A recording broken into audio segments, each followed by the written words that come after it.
Good morning. It's so wonderful to see you here this morning. My name is Magdalene Lindeberg, and I'm pleased to be your celebration associate. May we gather to nurture our connections, seek inspiration, and embrace change. Trust is our theme for March. Whom and in what do you trust when life gets hard? Who can trust you? And how can we nurture and keep trust alive when it feels like it's being betrayed? We have many activities this week. Please check the sanctuary screens. I want to draw particular attention to Care Cafe, which is happening at 12:15 today up in the library. If you are new or visiting for the first time, I invite you to fill out a yellow pew card and place that in the offertory plate. You can also drop these at the welcome table in the parlor. This is also where we have our coffee and conversation after the service, to which you are all invited. I now have a special announcement from Matt Hare with the Stewardship Minute.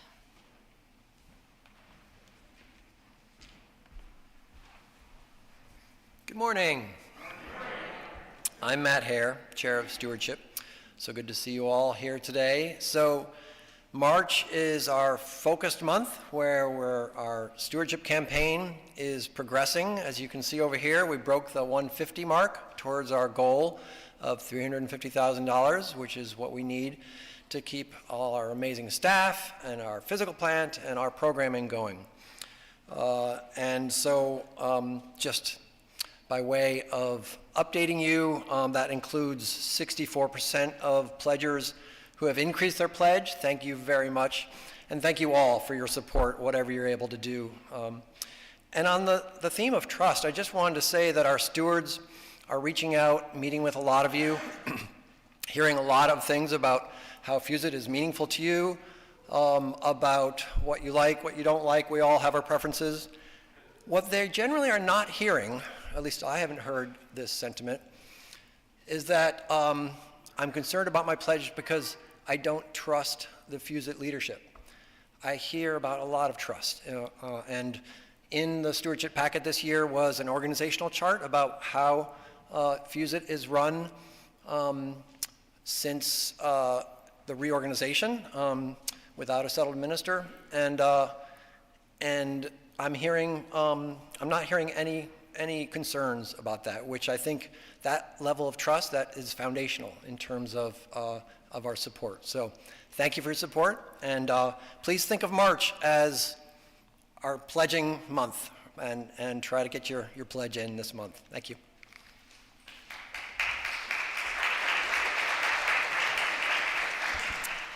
And now, before we light our chalice, let's take a moment to greet one another.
This morning, our chalice will be lit by Barbara Lang. And please join me in saying the chalice lighting words. We light this chalice for the warmth of love, the light of truth, and the energy of action.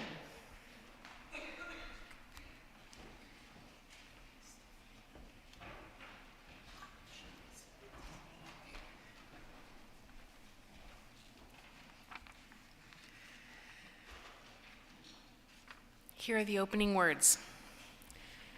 Trust is a precious part of all relationships. The gift of being reliable and being relied upon with regard to what we say and what we do can create an unbreakable bond within any relationship. If we must break a trust, it must be followed with sorrow, showing that we care when we let someone down. As we continue to invest in and fortify the foundation of trust within our relationships and work to embrace the discomfort that is often a part of growth and change, we will naturally lean into vulnerability, understanding that it is the gateway to deeper connection and true fellowship. Take time to celebrate the beauty and strength that emerges when trust stands firm as the foundation of our love for others and the world. Anonymous.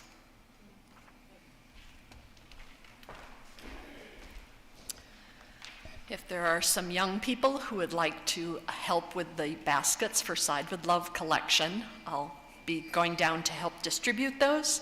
And everyone else, please rise in body or spirit to join in our first hymn, number 18, What Wondrous Love.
Good morning.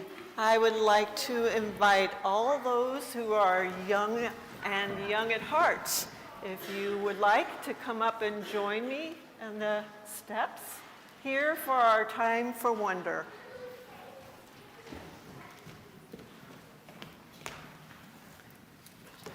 Whoa! You okay? I'm good. Okay.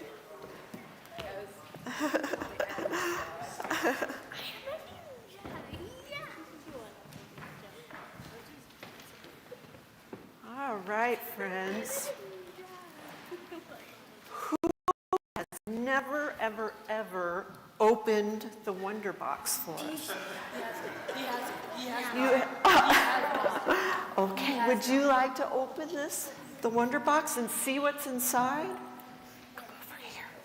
It's on this side. It's on this side. Yeah. What is it? A stick. The Wonder Box makes us wonder, doesn't it?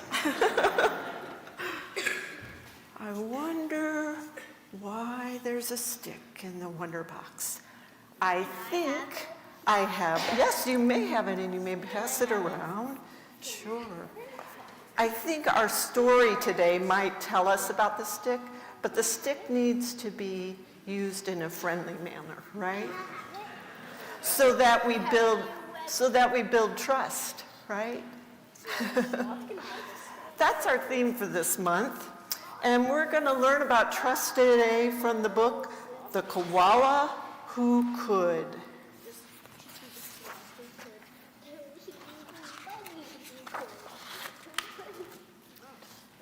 The Koala Who Could.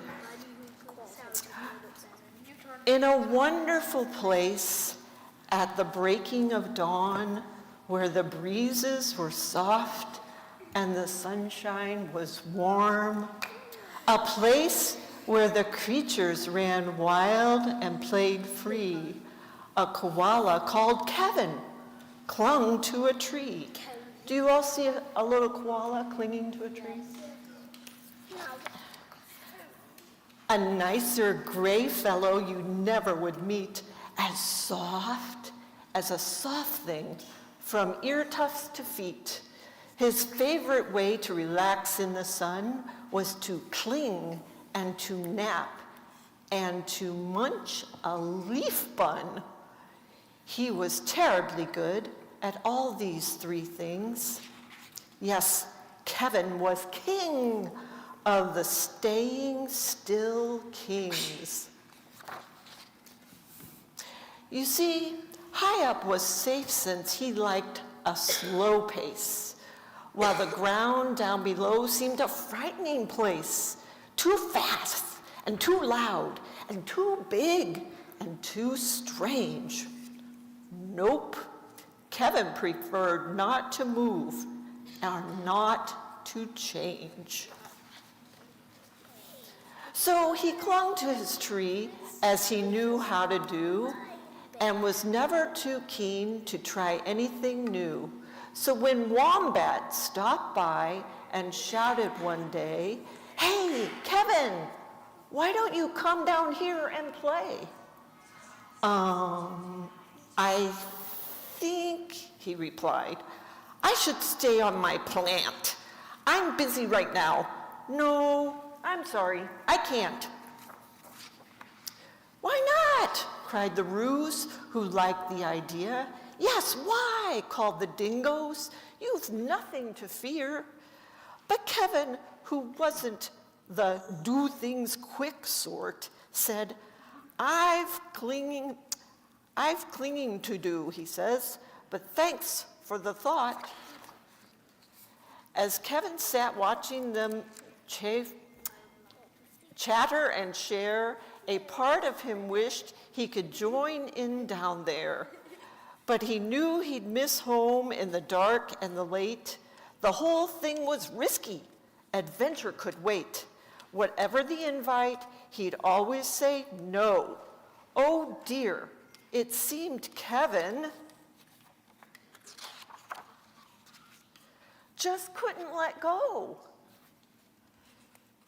He's up there clinging to his plant, clinging and clinging. So his life was the same no matter the day. The weeks came and went, and the months rolled away, and Kevin stayed still while the world moved around until he awoke to a worrying sound. Uh-oh. What do you think? What do you think? Somebody's flying in there towards his little tree. Tap, tap, tap, tap, tap. The sound went. Well, this was a blow. Tap, tappity, tap, tap, tap, tap, tap, tap, tap. Oh no! What is it? A woodpecker. And he's pecking on what? His tree. Uncling, the crowd called that had gathered below. Leap, and we'll catch you. Just let yourself go. But Kevin was scared. Let go? No, I shan't. I won't, clung on Kevin. Oh dear, I just can't.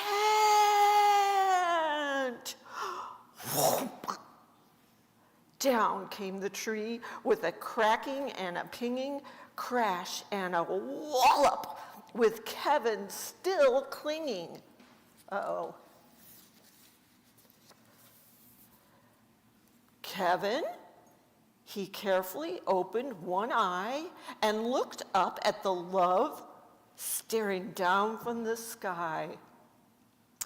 Then, one claw by one claw, he slowly unclung. He felt springy and light and happy and young.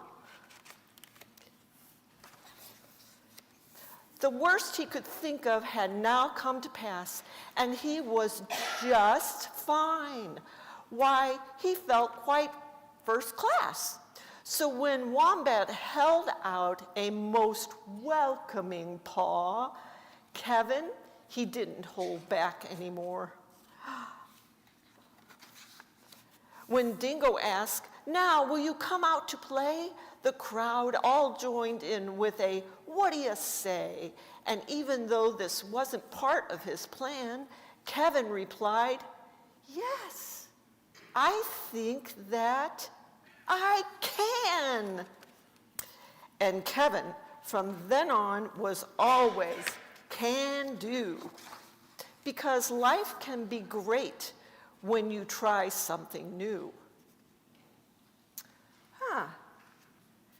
Our theme is trust this month, friends. What do you think this story has to say about trust? Anybody have any thoughts on that? What do you think that Kevin learned how to do when all of his friends were looking at him with love in their eyes? Any ideas? Nobody has any thoughts? Have any of you ever felt like you were just too scared and you just couldn't trust what people were saying? Yeah, I see some people shaking their heads. What do you think made Kevin able to trust? When he fell down from that tree and he looked up, he saw, what did he see? And it said he saw something looking down from the sky. What did he see? Love, indeed. Rocks. So this is not only a story about trusting, but building trust, giving love to people so that they can trust you, right? Yeah. They also seem like kind of bad friends. Like, that's a lot of peer pressure. Like, cutting down someone's tree and making them fall out. I don't think the woodpecker was one of those friends. I think the woodpecker was just doing what he does. Why the woodpecker seemed a lot less human than the rest of them? I mean, he didn't speak. He just pecked out the tree before he knew someone was living. Why is the woodpecker less human than the other ones? Why are only some of the animals wearing like hats or bandanas? Well, this book is raising quite a few questions, isn't it? Time for wonder. Also, woodpeckers Well, don't straightly, literally crack the tree in half. They only have a hole. My theory is that the woodpecker just really doesn't like Kevin. Oh. But then Kevin did find others he could trust, right? And so let's go ahead and head on up to RE. Those of you who are registered and parents, just a reminder that you do need to register your children before they go to RE. And Jess will lead you up. Yep, if you haven't registered your kids yet, go follow them into the parlor where you can sign up, and we will sing those kids out with Where You Go. The words are up on the screen. Thanks, Madonna.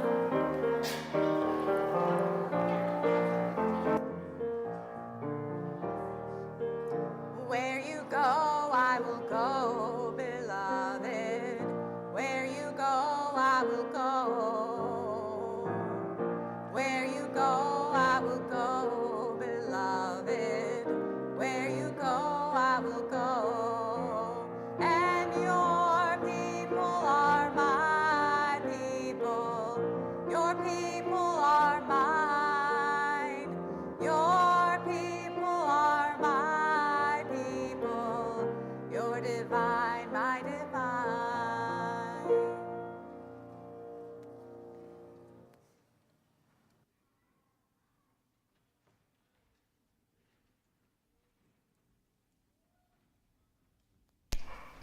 Sorry, I got really into the story.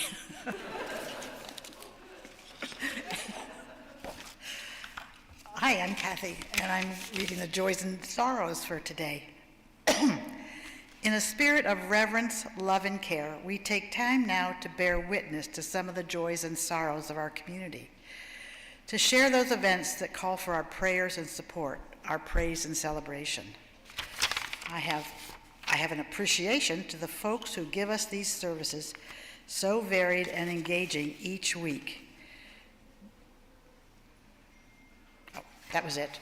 No one signed that, but I have that same appreciation. I was thinking that the sorrows, my sorrows, are so great that I can't bring them up here, and we don't really spend a lot of time here talking about politics. But I have a joy, and it's a viral reaction to an Idaho teacher who is standing up for a "everyone is welcome here" sign in her classroom. She stood up to the legislatures, and she stood up loud enough that it became viral, and it showed up on MSNBC. So if you want to see something really delightful, just Google Idaho teacher MSNBC, and you'll get the whole interaction. Also, a group in Idaho have made T-shirts with this same saying on it, and they've made thousands. They've spent the last week making these T-shirts for people to wear to school as it comes back after the break tomorrow. So I'm anxious to see what happens with that. So that's sort of a joy in the politics. Also, Michelle Buttino and her family would appreciate your prayers. Her father has had 2 strokes recently, and she and her brother are now attempting to determine the next step for his life and his care. I know that's a big one. For those we are holding in our thoughts, in our hearts, and perhaps in our prayers, into this community, into this space of healing and love, let us call out these names out loud or speak them in our hearts right now.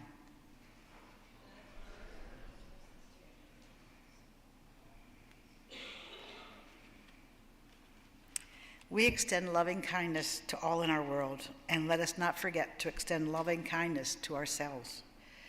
Today, tomorrow, and beyond, let our hands be outstretched in kindness, and let us keep showing up to our lives and each other with an open heart, no matter what. Love and courage to us all. Blessed be. Amen.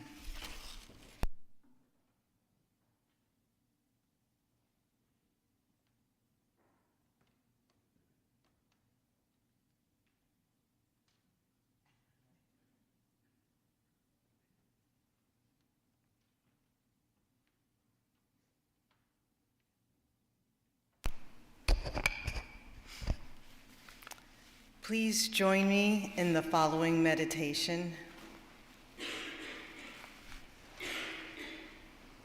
Think of someone you love. Picture them clearly in your mind. Imagine loving energy flowing from your heart to theirs. Remember, we all need one another.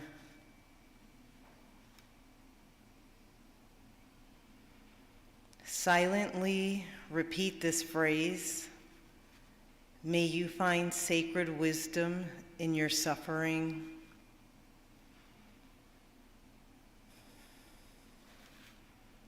May you find comfort in your darkest hour and light in the comfort of another.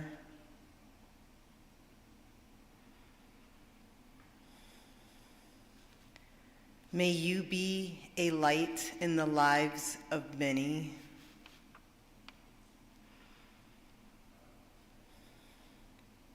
May you rejoice for others, and may you also weep for them.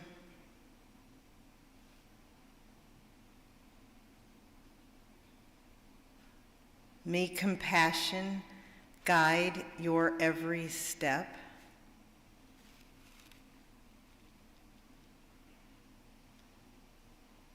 May you open a way to safety for those around you.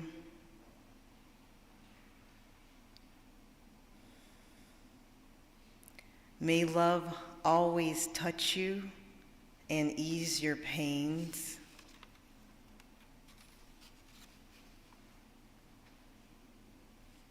May you be free, happy, and at peace.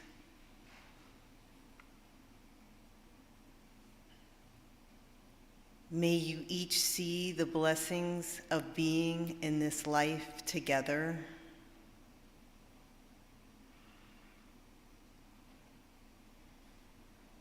May we all breathe sweetly and live well.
Building bridges between our divisions, I reach out to you. Will you reach out to me with all of our voices and all of our visions? Friends, we could make such sweet harmony. Building bridges between our divisions. Building bridges between our divisions. Building bridges between our divisions. I reach out to you. Will you reach out to me with all of our voices and all of our visions? Friends, we could make such sweet harmony. Building bridges between our divisions. I reach out to you. Will you reach out to me with all of our voices and all of our visions? Friends, we could make such sweet harmony.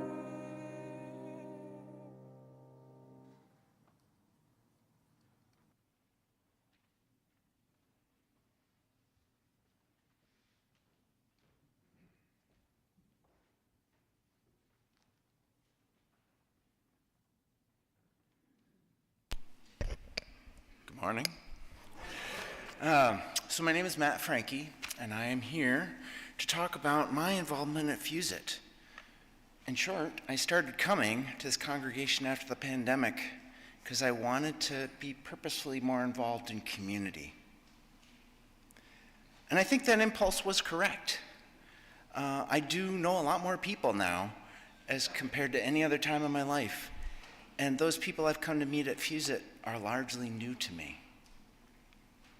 I joined the church in the last year as a result of my continued engagements here. And as a further consequence, I have also honored my commitment to this congregation by participating in the annual giving campaign. But as I've been here, I think I've been more and more interested and excited about how we come together and how we will work together to create solutions to larger issues and problems. Kind of a nod to Kathy's mention of politics. My bet is still on all of us to keep doing the work of striving toward collective solutions. I think this collectivist sort of thinking and problem solving is even more important now in the face of so many larger challenges and changes. And I think I was correct to make this attempt to keep working collectively with all of you. For instance, next week at 12:15, you can join me and others from the FUSIT Environmental Interest Circle, as well as community members, to discuss and plan next step responses. We are basically not in agreement with Cornell's attempt to exempt itself from the local law created to enact the Green New Deal. See me after if you have any questions.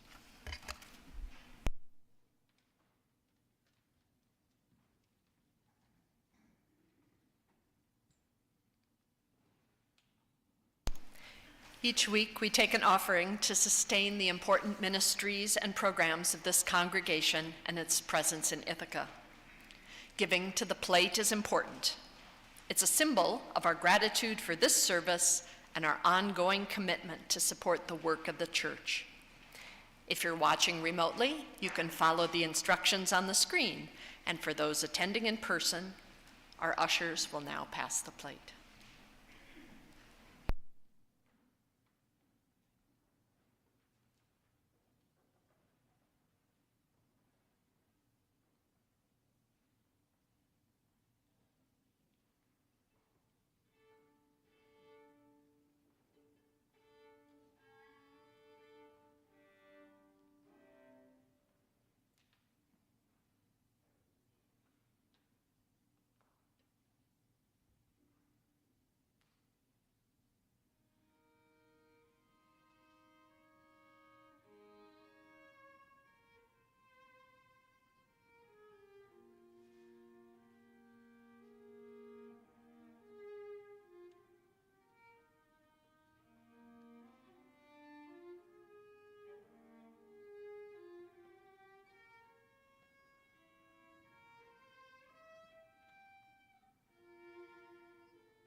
Please join me in the dedication to the offering.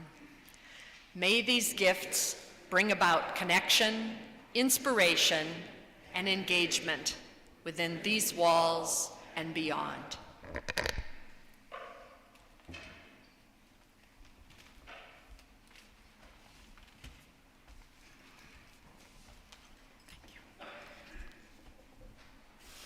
Good morning, everyone. I appreciate it if you pretend you didn't notice that I came in really late this morning. I was, the word kerfuffled comes to mind. And I am naturally an insomniac, so I'm not usually sleeping at the time that most people are.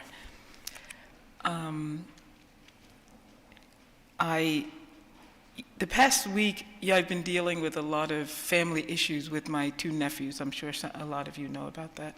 And I spent more days in Pennsylvania last week than I had planned to do, because on top of everything else, my son's car broke down and they had no family car, and he has an extra child now, and so we had to figure out how to deal with that situation. And I think we did, or at least I'm pretending we did. I'm not calling him. So over the last week, I feel like 10 years has passed. So many things have gone on, both day and night. And I am a natural warrior in the sense that I'm concerned about the things that are happening in my family, in life itself, and how compacted it all becomes, and can bring us down and put us in a state of despair and worry, and the feeling that life is against us sometimes. So if I look older, you know why.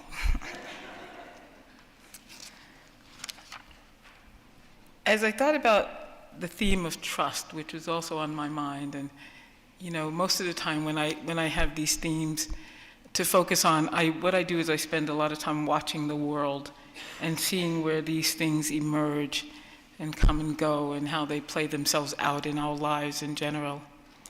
And I was sitting with a friend the other day, and we were talking about our driving habits. She knows I love to go on long-distance drives, and I was telling her I might go to Michigan in a couple of weeks just for a break.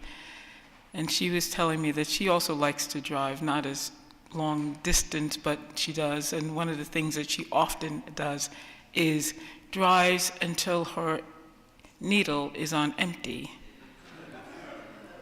and then takes a chance that she would get gas in time.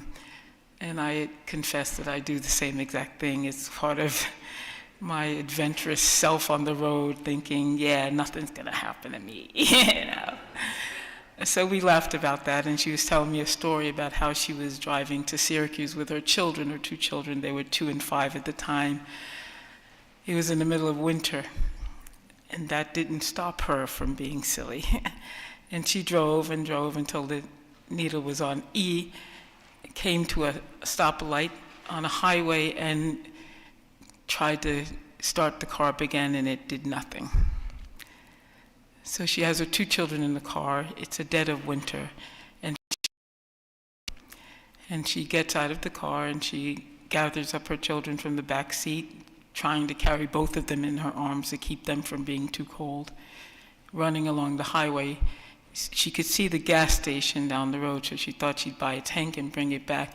But she walked about 20 minutes with the children and came up against a low fence that she couldn't get around. Had to go back to the highway and wildly flag down help. And fortunately, a woman stopped, a lovely woman, sweet and kind, and took her in the car with her children and brought them to the gas station, and even waited for them to get the gas and drove her back to her car. And I thought about how trust was at play at all times during that adventure that she had. She had to trust the world in some ways that we usually don't think we do. She had to trust that this woman would be kind and not dangerous.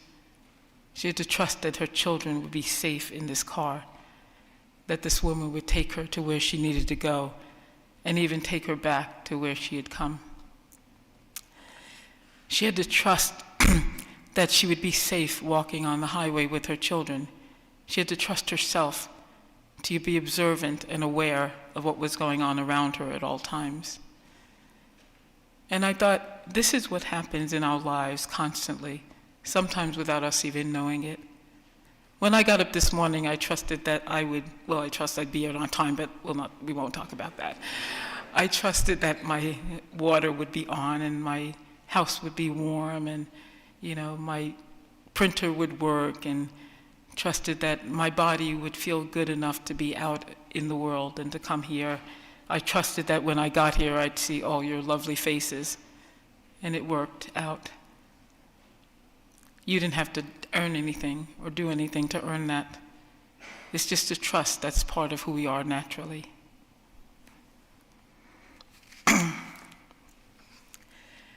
This is a type of trust that's different than the one I want to shift into. The trust that we can rely on the consistency of our lives from day to day. The sun's going to rise, our bed's going to feel good, and we have food in our refrigerator. But what I realize that there's a different kind of trust that takes place, and I want to shift a little bit into that kind of trust. It's a little different than the basic trust that we have from day to day. It's a sort of trust that leans into faith and into hope and merges together with those things.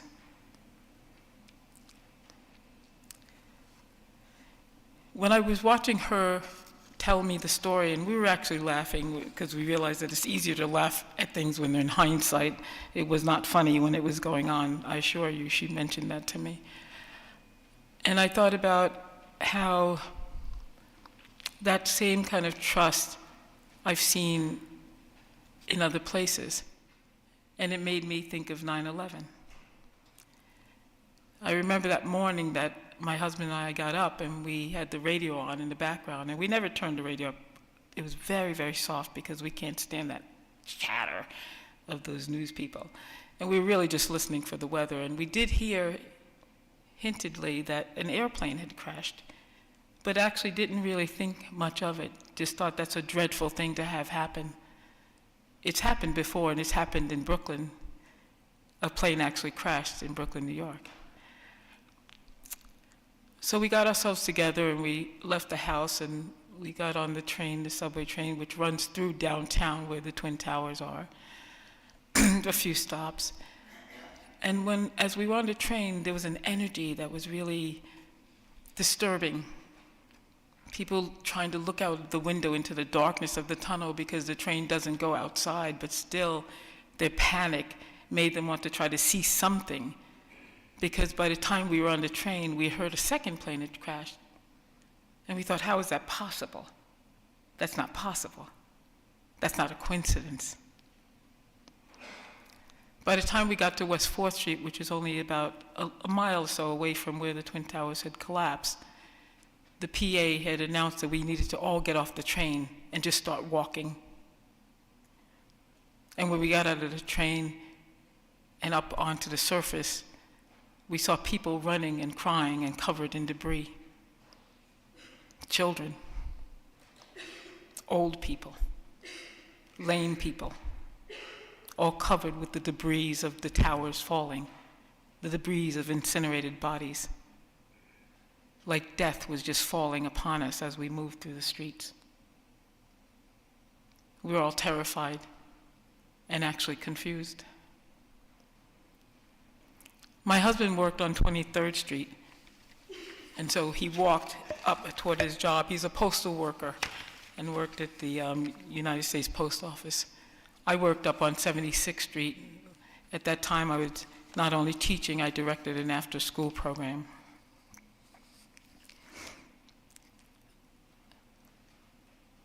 I was worried about the children at the school because I knew they had heard.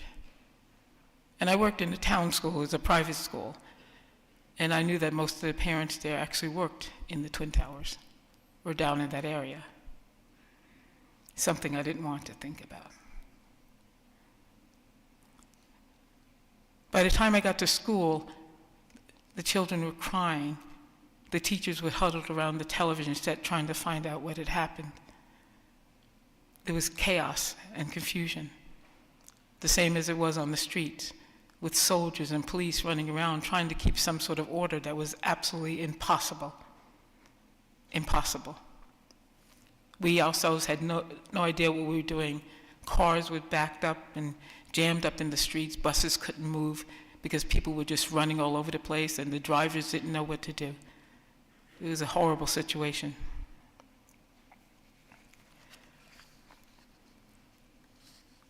When I got to school, I started hearing reports of who was missing. Parents were missing. Brothers and sisters of administrators were missing. Children's aunts and uncles were missing. And like any one of us, our hearts were stopped. And we prayed that some of those people would have made it out alive.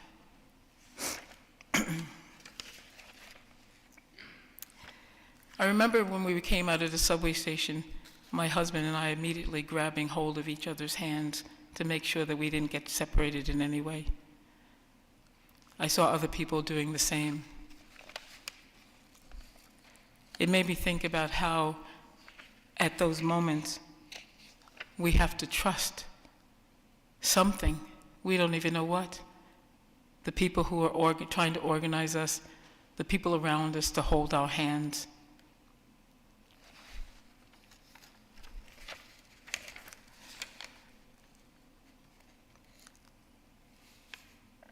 It was sad. I stayed up at school for hours, making sure that the children who didn't get picked up after school were safe and sound and had somebody to love them and care for them while they were there. Most of us did. We just stayed.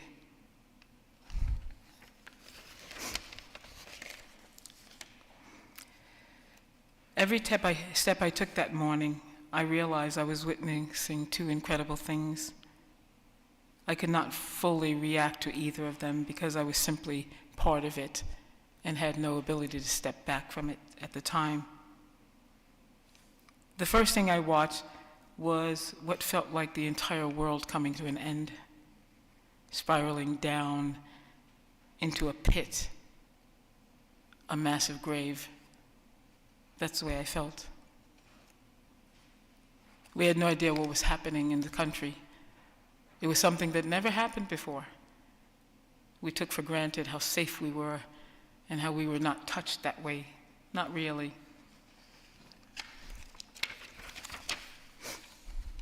The second thing I was watching, and this landed in my heart in a way that will never leave, was actual hope and faith and trust rising up from the ashes like a phoenix, reborn, possessing all of us as we related to strangers as if they were our own family. Nobody hesitated. Nobody asked somebody's religion. Nobody cared about what political party you belonged to. Nobody cared about the race, the color, the shape of your bodies, the ability. Everybody just pitched in and helped whoever they could. It was actually incredible. People wheeling strangers in wheelchairs up and away from the harm. People holding the arms of the infirmed and walking with them as slowly or as quickly as they needed to go. People in cars trying to get radio signals so they could find out what was going on because all the phones had jammed. No one has ever experienced everybody trying to make a phone call at the same exact time, and no one could get through it to anybody. People whose cars could be moved, taking people into their cars and driving them out of harm's way. There were schools down in that area. There were stories that came out of that, of teachers putting their children under the desks, pulling down the shades to keep them from seeing the damage that was going on. There were children terrified and wanting their moms and their dads and their families and just stuck and lost. But we all pitched in. Everybody pitched in. The families that I worked with were married to firefighters and emergency response people who were down there trying to save the day. So many people were lost. And we knew it before we had the report. It was a terrible thing and a terrible day for everybody. We usually see trust as something that we give to people because they earn it. And that's not always true. We give trust to people when we need to. Trust rises and encompasses us because deep in our hearts, we know that we need one another, that we are one another's saving grace when the times are dark and when disasters like that happen. We know that instinctively. We need to hold on to that and remember that.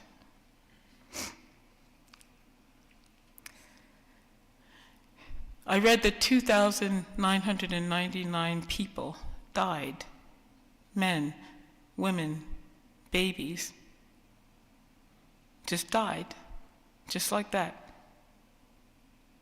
Those on the planes, those in the towers, those in the surrounding buildings. There were churches down there, offices, businesses, pedestrians walking by, all dead. Just like that. And it took that for us to reach inside of ourselves and see how amazing we are. We shouldn't wait that long. We should bring the best of ourselves out every chance we can get and not wait that long.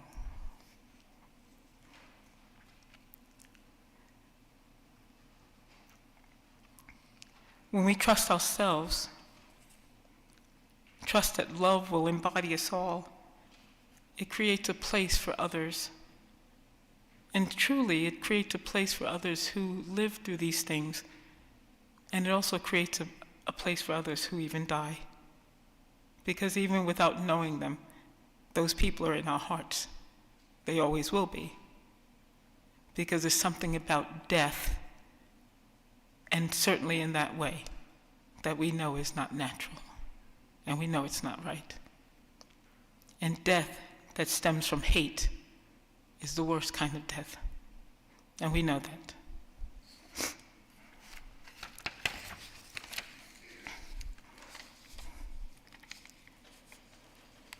I have to say that when I read and hear and see about these sorts of things, it makes me love us more deeply.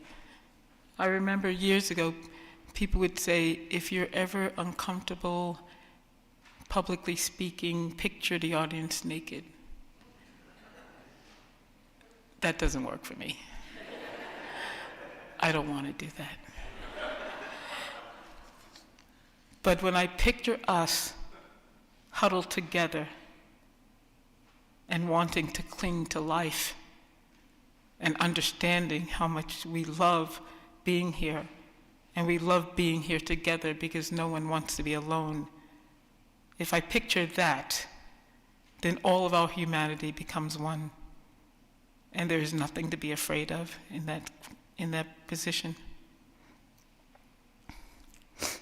Desmond Tutu said, hope is being able to see that there is light despite of all the darkness. Catherine Pulsifer said, faith is unseen but felt. Faith is strength when we feel we have none. Faith is hope when all else is lost.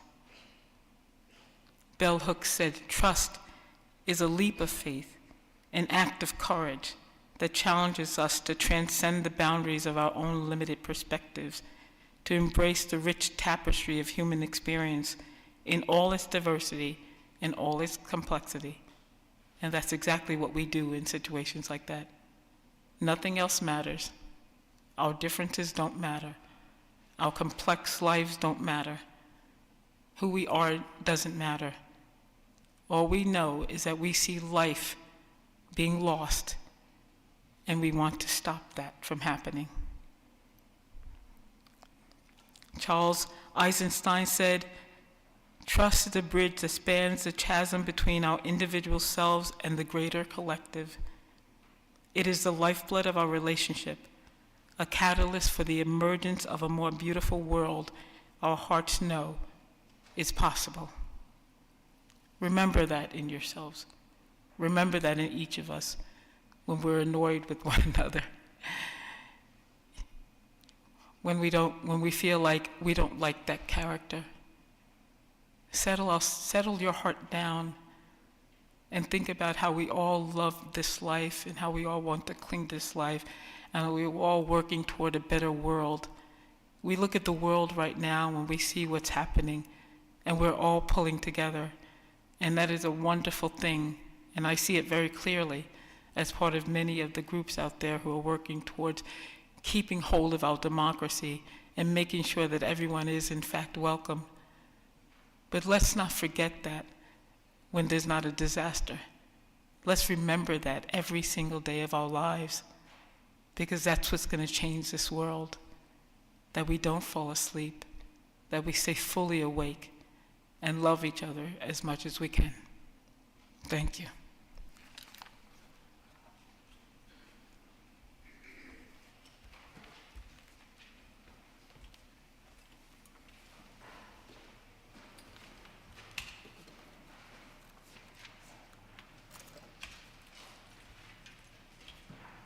I invite you to rise in body or in spirit to sing our closing hymn, number 108, My Life Flows On, an Endless Song.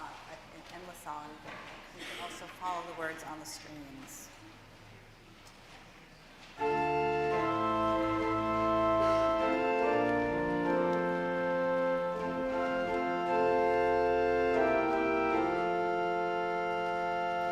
My life flows on in endless song above earth's lamentation.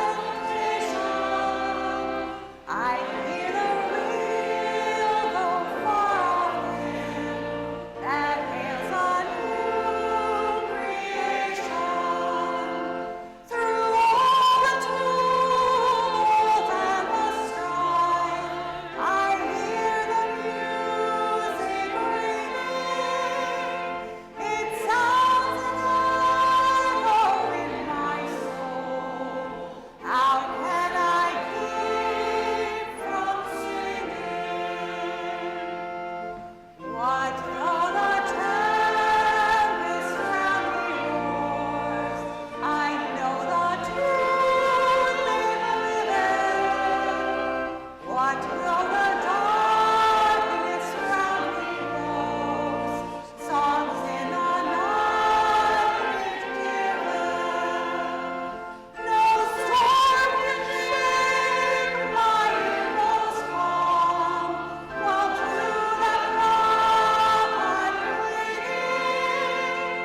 Since love prevails in that manner, how can I keep from singing?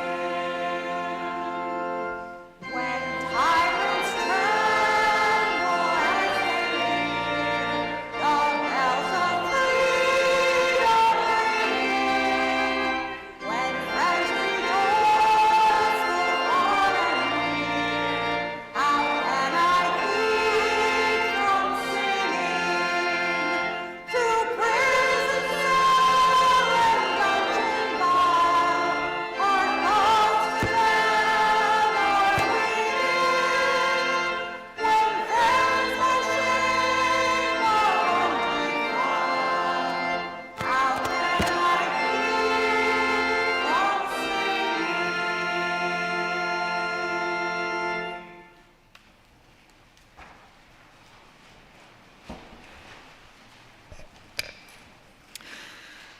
If you could see the journey whole, you might never undertake it, might never dare the first step that propels you from the place you have known toward the place you know not. Call it one of the mercies of the road, that we see it only by stages as it opens before us, as it comes into our keeping step by single step. There is nothing for it but to go, and by our going, to be faithful to the next step, to trust in more than the map, to heed the signposts of intuition and dream, to follow the star that only you will recognize, to keep an open eye for the wonders that attend the path, to press on beyond distractions, beyond fatigue, beyond what would turn you from the way.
We extinguish this flame, but not the light of truth, the warmth of community, or the fire of commitment.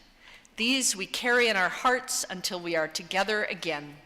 Our service has ended.